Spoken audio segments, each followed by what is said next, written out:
A black woman boards her flight after 3 weeks of grueling undercover work, just wanting rest, just wanting peace. But what happens next flips everything upside down. A white passenger accuses her of being in the wrong seat, questions her presence, and demands she be removed. He didn't know she was from the FBI. And when she flashes her badge, the plane goes silent, but that's only the beginning. Because just 30 minutes later, there's a medical emergency, a mysterious phone call, and a sudden diversion that unravels a secret so deep, it threatens to bring down powerful men at the highest levels of government. What happened next would expose a criminal network hidden in plain sight, and it all started with a simple act of racial bias. Stay with me. This is a story you need to hear. Before we dive in, let me know where you're watching from, and if this story hits home, don't forget to hit that subscribe button for more real stories that matter. It was just an ordinary flight, until it wasn't. There are places in America where the air itself reminds you of your place. Where your skin walks into the room before your name, and your name has to work twice as hard to be believed. Lena Brooks knew this truth like she knew the lines in her mother's hands, the same hands that raised her, that once pulled her close and whispered, "You'll have to prove what others are handed." So when Lena boarded Flight 1477 from Seattle to Atlanta and eased into Seat 3A, first class, window view, and soft leather, she wasn't seeking comfort. She was claiming what she had earned. 16 years in the Bureau. 3 weeks in motels chasing down men who trafficked in lives like others traffic in stocks. 1 bullet lodged in her left calf. 2 girls recovered. Case closed. And still, the moment she sat down, the air changed. "Excuse me," came a voice. Crisp, dismissive, used to being obeyed. Lena looked up. The man stood like the kind who believed in ownership more than understanding. White, middle-aged, cufflinks that gleamed like arrogance. "I believe you're in my seat," he said, not questioning, not wondering, but declaring. Lena's fingers curled around her boarding pass, not because she needed to read it, but because he needed to see it. "3A," she said, her voice calm, but lined with the weight of women before her, Rosa, Angela, her mother, and 1,000 unnamed others. The man, later she'd learn his name was Gerald Whitmore, peered at her the way some folks peer at graffiti on a marble wall. Noticing the color first, deciding it didn't belong. "You sure?" he asked, the corner of his mouth twitching with disbelief. She handed over the slip of truth. Printed in black ink, but carrying the legacy of red lines, of colored-only signs, of doors closed quietly in the name of procedure. Gerald's eyes narrowed. "I always book windows," he muttered. Lena said nothing. She had no energy left for explanations. Not tonight. Not to him. But as he sat beside her, reluctantly, stiffly, she could feel it. The need to remind her that this space was not designed for her comfort. And so it began. Not with slurs. No. America had refined its tools. It started with questions disguised as interest. With comments wrapped in compliments. With silence that spoke too loudly. "You don't look like a first-class flyer," he said finally, as the cabin lights dimmed. Lena turned, her eyes steady. "You don't look like someone who needs to know what that means." He chuckled. But his eyes didn't smile. This was the rhythm now. The old dance. The invisible battle where your existence is a challenge, your presence a protest. And as the plane pushed back from the gate, Lena exhaled slowly. The sky outside was indifferent. But inside, in Seat 3A, a storm was forming, not of turbulence, but of truth. Because sometimes, the real flight doesn't begin at takeoff. It begins when you claim your seat, and someone else tells you, politely, you don't belong. The thing about racism, particularly the American brand, is that it rarely announces itself these days with burning crosses or barking dogs. No, it arrives dressed in civility, smiles sharpened like razors, in voices that say, "Ma'am," while their eyes whisper, "You don't belong here." Lena knew this well. Too well. The flight to Atlanta had just settled into its night rhythm, cabin lights dimmed, the hum of engines like a lullaby for the privileged, when Gerald Whitmore began his real performance. He had taken his seat with all the reluctant grace of a man forced to share oxygen, let alone armrests. And now, emboldened by the quiet, he leaned in just slightly. "You know," he said, voice soft but full of weight, "I think it's wonderful how far things have come. My company just did diversity training last month. Real eye-opening." Lena turned her head, meeting his gaze. "I'm sure it was." He nodded, mistaking her restraint for approval. The instructor was a black woman. Very articulate. That word, articulate, hung in the air like smoke. Lena didn't flinch. She'd been called that word 100 times. It was always offered like a medal, never realizing it exposed the giver more than the receiver. She sipped her water, letting the silence press. He tried again. "I imagine, in your line of work, you've seen your share of unfairness," he said, gesturing vaguely as if your line were a road he'd never travel but somehow believed he understood. Lena looked at him, unblinking. "Unfairness tends to be pretty consistent no matter what line you walk. It just changes its clothes." Gerald blinked, clearly not expecting philosophy from his seamate. "So, what do?" he asked, shifting. Lena smiled, not because she was amused, but because the next lie was for her own peace. "I teach," she said. "History." He chuckled. "Now there's a profession. Bet you've got opinions about what they're putting in the textbooks these days. I've got opinions about what they've left out." A pause. Then Gerald reached into his carry-on, pulled out a copy of Forbes. "I read something the other day," he said, "about how affirmative action created a kind of reverse discrimination. White men being passed over just because of skin color. Doesn't seem fair, does it?" The weight of that sentence pressed against her chest, not because it was new, but because it was so tiring. So I rehearsed. So proudly ignorant. She turned, fully now. "Do you think fairness starts at the job interview? Or maybe in the schools with the moldy textbooks? Or maybe before that, in neighborhoods designed like cages? Or maybe fairness starts when people stop pretending they were handed success without help." Gerald stared at her. His mouth opened, then closed. Whatever he'd planned to say withered beneath her gaze. The flight attendant appeared, a blonde, young, rehearsed smile. "Would either of you care for a drink?" Gerald turned, charming. "Scotch, neat. And the lady?" "I'll take the same," Lena said, without looking at him. The attendant blinked. "Oh, of course." Right away. And there it was. The pause. The hesitation. Subtle. Brief. But unmistakable. Not anger. Not fear. Just disbelief. As though Lena's order had not aligned with the story in the flight attendant's head. Lena leaned back, letting her eyes close, but her mind remained awake. Because on this plane, in this sky, the war was quiet. There were no uniforms, no weapons. Just tones of voice. Looks. Assumptions. Battlefields made of leather seats and polite smiles. And still, she endured. Because sometimes survival is its own protest. Lena had hoped for sleep, brief, anonymous sleep on this flight. But sleep is a privilege rarely afforded to the hypervisible. To be black, traveling in first class, was to wear a badge that drew stares and suspicions in equal measure. Not the stares of curiosity, but of quiet interrogation.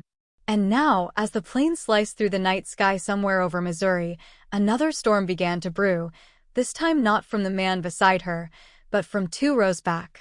There was a rustle, then a sharp voice. "I'm not sitting next to him." "I don't care what the ticket says." Lena's eyes opened. Not again, she thought. But she turned anyway, as one does when trained not to ignore the fire behind you. It was a woman, mid-60s, pearls that caught the overhead light like ice, lips drawn tight. She stood over a young man whose skin and features said Middle Eastern in the way racists interpret threat. He rose slowly, confusion in his eyes, calm in his body. "I don't mean any trouble," he said. "If you'd prefer, I can move." The woman's voice cracked like glass. "You should have never been seated next to me in the first place." The flight attendant, a young black man named Marcus, intervened gently. "Ma'am, I can try to find you another seat, but the flight is nearly full. I promise you, this gentleman has passed all security checks."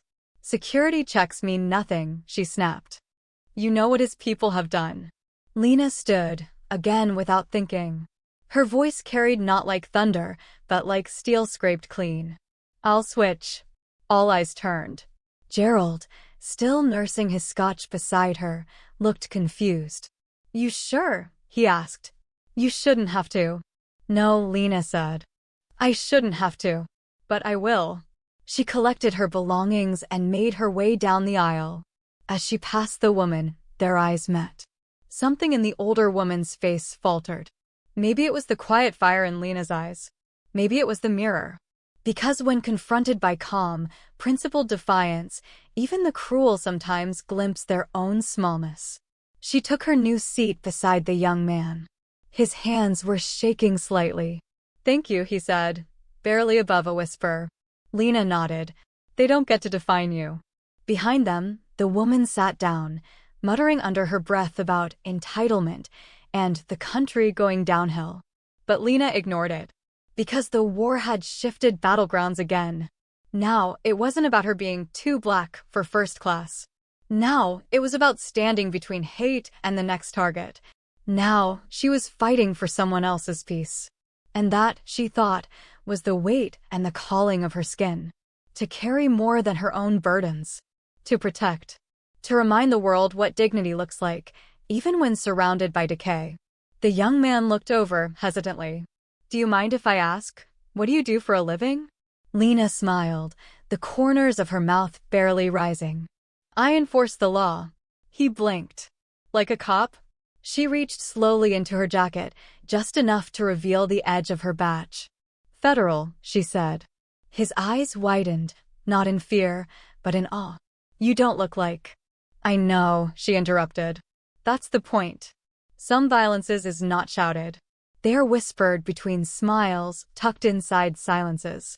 They come not with slurs, but with glances that last too long or not long enough. And on this particular flight, Lena Sinclair had become a student of such glances. It began as the beverage cart rolled by. The flight attendant, young, white, with the careful politeness of someone trained to smile more than they speak, offered her seatmate, the young man with Middle Eastern features, a drink first. With 2 hands, gently. A nod. Take your time. When it was Lena's turn, there was no eye contact. No verbal acknowledgement. Just a cup set down as if slid across a courtroom table. It was subtle. But Lena had lived long enough to know there is an entire system living in the subtle. She sipped her water and said nothing. Not yet. Instead, she watched. Watched how the attendant leaned in when speaking to white passengers. How his tone grew softer for them, almost conspiratorial, like he was sharing a secret about the wine list. Watched how he never once asked the older black couple in row 3 if they needed a blanket when the cabin temperature dropped.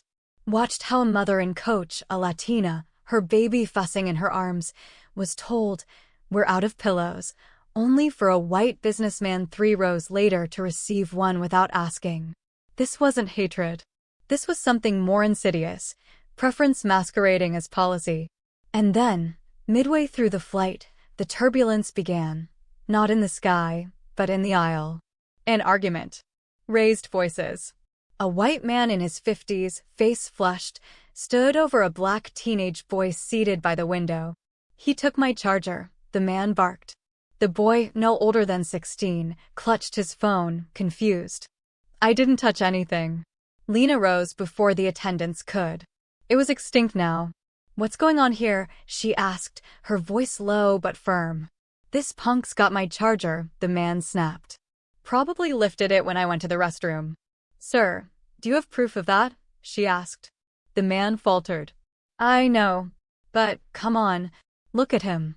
I am looking, Lena said. And I see a child trying to mind his own business. The flight attendant arrived, flustered. Is there a problem? Lena turned. Yes. This man just accused a minor of theft with no evidence.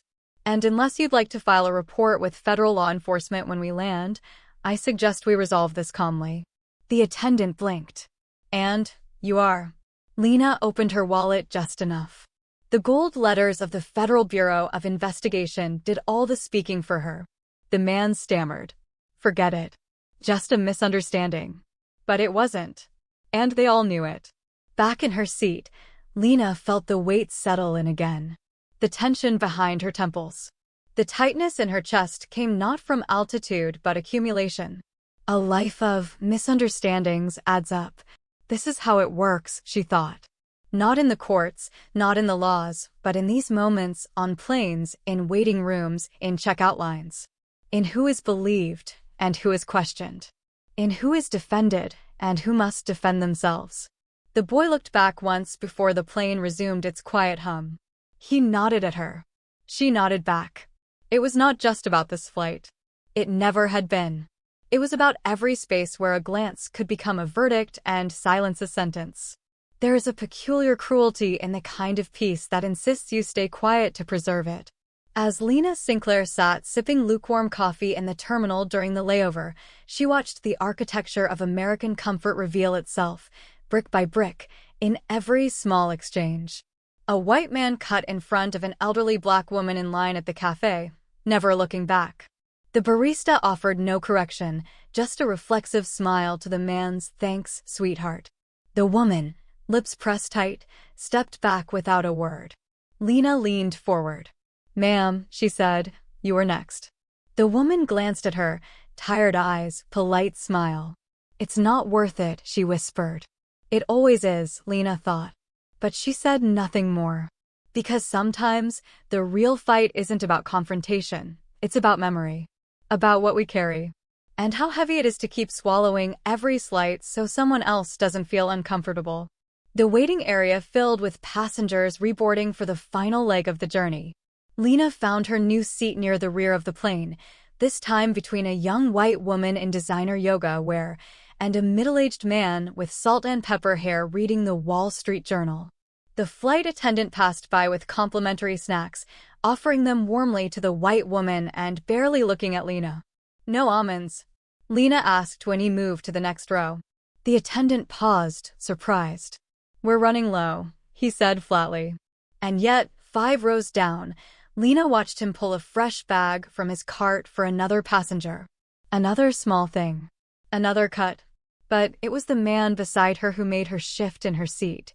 He turned to her, voice low, friendly.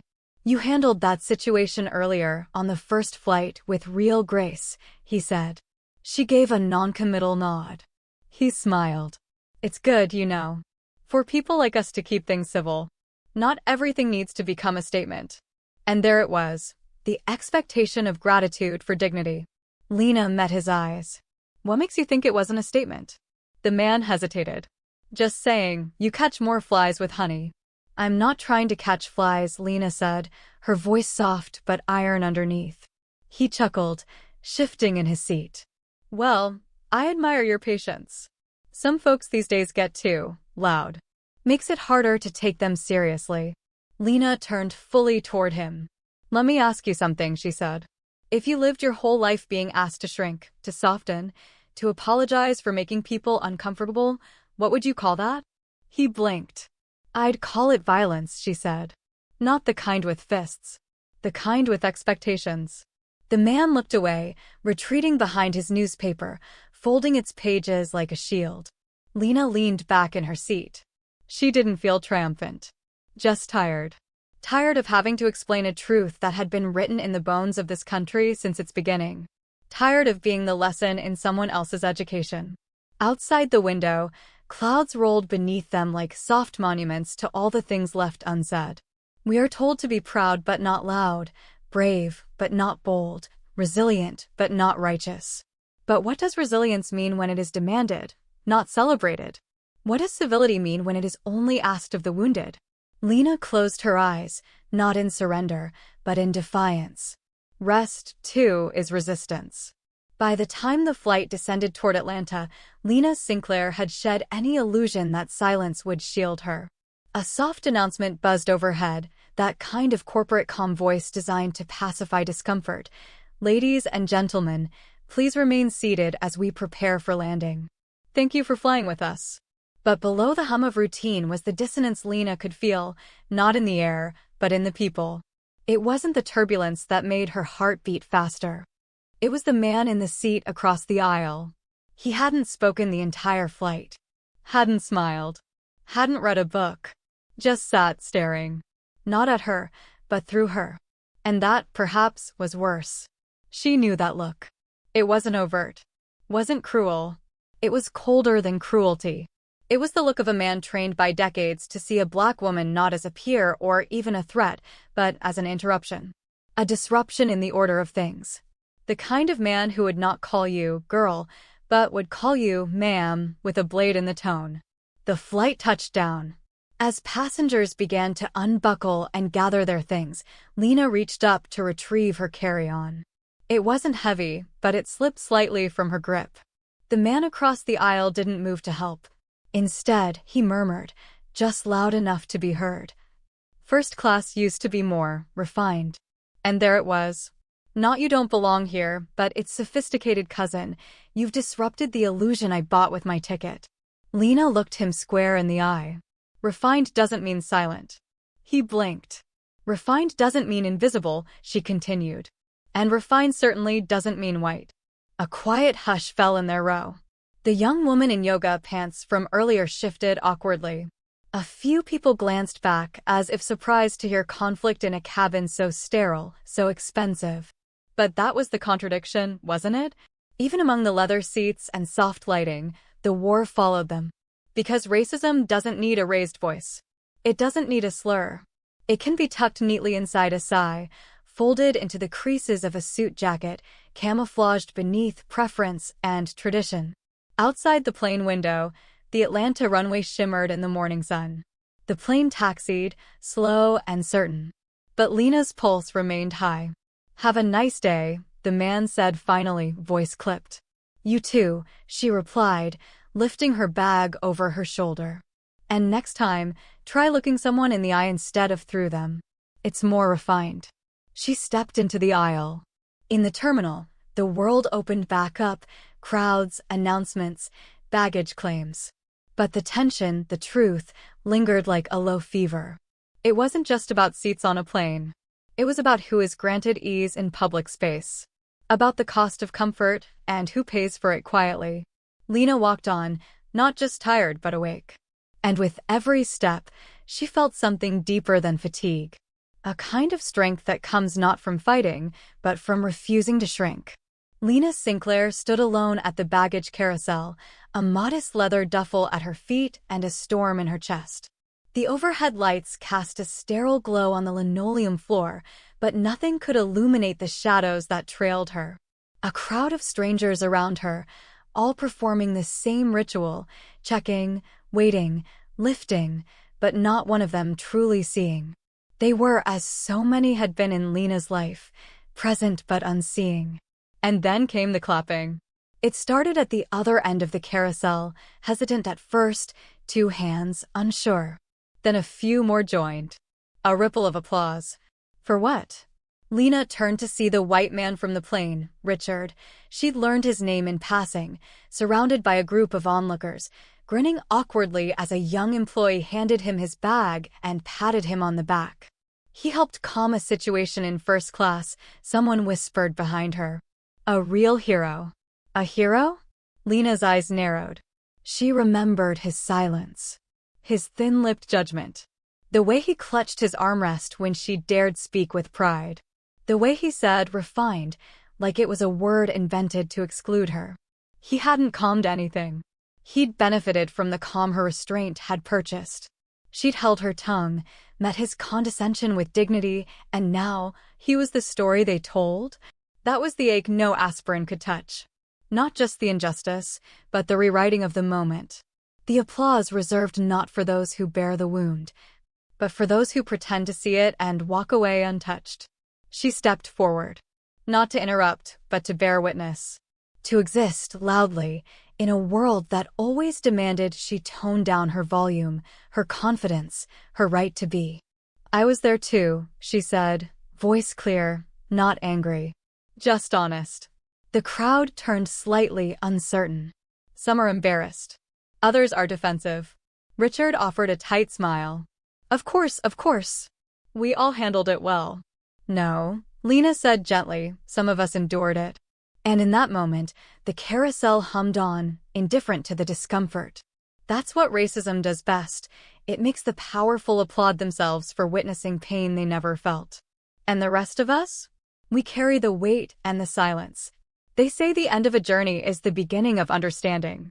But Lena Sinclair knew better. Understanding doesn't come at the end. It comes in fragments, shards of recognition scattered across time. And sometimes, even when the journey ends, the reckoning only just begins. She sat alone on the MARTA train heading downtown, the soft hum of steel against steel echoing the weight in her chest. The city passed by in flickers, neon signs, half-lit motels, a church marquee that read, "God sees even when the world doesn't." Amen, Lena thought. He must. Across from her, a teenage boy scrolled his phone, his hoodie pulled low. Next to him, an elderly white woman clutched her purse just a little tighter when the boy leaned forward. Lena saw it. The boy saw it. The woman didn't even realize she saw it. That's how racism breathes, not in shouts, but in reflexes. It lives in the twitch, the glance, the smile that never reaches the eyes. It lives in the way people apologize without saying sorry. And it lived on that plane. In the hands that didn't clap for her. In the seat that somehow always belonged to someone else. Lena had spent a lifetime deciphering this language. The grammar of erasure. The syntax of silence. And now she was tired, but not defeated. When she finally reached her apartment, she didn't collapse into bed. She opened her laptop. There were still reports to file. Because you see, Lena wasn't just a woman who'd endured microaggressions in first class. She was a federal agent. One of the few black women in her division. A badge and a burden in equal measure. And the man who had called her out of place? He had no idea the file she now opened had his name on it. Not out of revenge, but out of responsibility. His company's name had come up in multiple trafficking investigations. Offshore accounts. Suspicious cargo manifests. Things that don't just happen without consent. She began typing. Precise. Cool. Controlled. Because justice, for black folks, had never been about rage. It had always been about endurance. About doing the work even when the world tries to rewrite the story before it's told. As dawn began to pierce the Atlanta skyline, Lena sat back. She glanced at the photo on her desk, her grandmother, dressed in Sunday white, eyes proud and unyielding. "We carry each other forward," Lena whispered. Not with vengeance, but with vigilance. Because in America, especially for those who've been told they don't belong, survival isn't just about staying alive. It's about staying seen.